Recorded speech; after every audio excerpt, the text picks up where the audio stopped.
Whenever you work with images, it is very important to have a look at the resolution of them. High resolution means that you can get a really good quality print even in bigger sizes, and you can always check that if you select the image and go to the link info in the links panel. Here you will find two PPI information, actual PPI and effective PPI. For us, the effective PPI is the important one, because this is the one which always shows that with the actual size of the image in our document, what will be the resolution.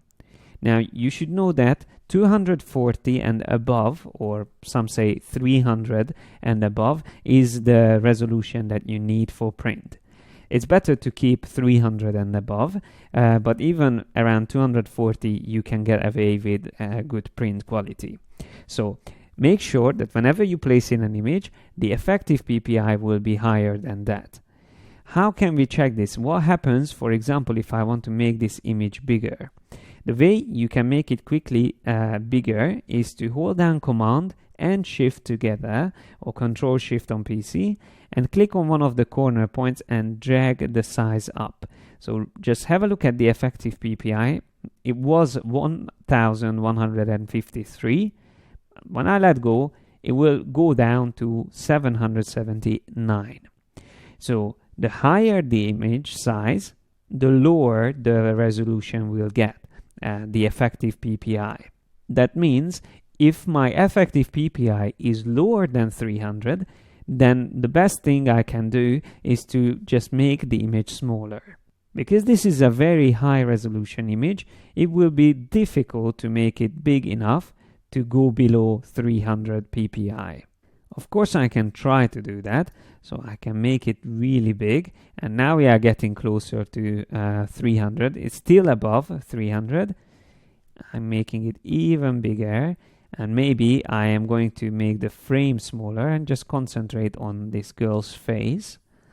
So I'm going to have a crop like this, and then I'm going to make it even bigger, and now you can see we are under 300. We are almost under 240. Let me just make it even bigger. Now it's definitely below even 240.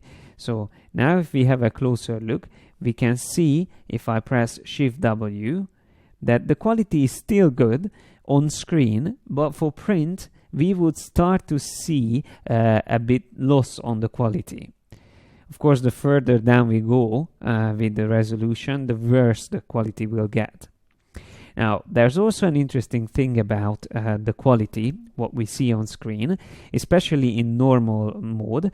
Here we will see a lower quality of the image. Now that we zoomed up really close, we can see the loss in the quality, but this is actually not the real quality that we will see in print, because this is just a low resolution version of the image. How can we change that? If we right click on the image, we can choose options here, and one of them is the display performance, and we can always change this to high quality display, or you can always use the view setting.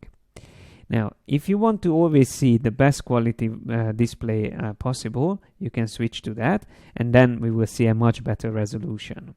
So now we can see exactly what we will see in print.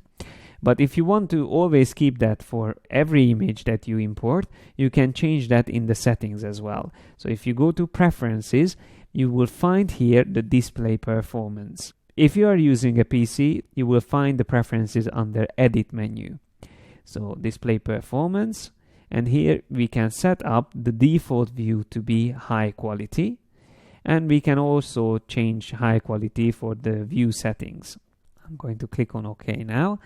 That means whenever we place in a new image from now on, it will always be visible in high quality display. I mentioned that whenever we go below the print quality, we will have a notification, but we still see no errors here at the bottom.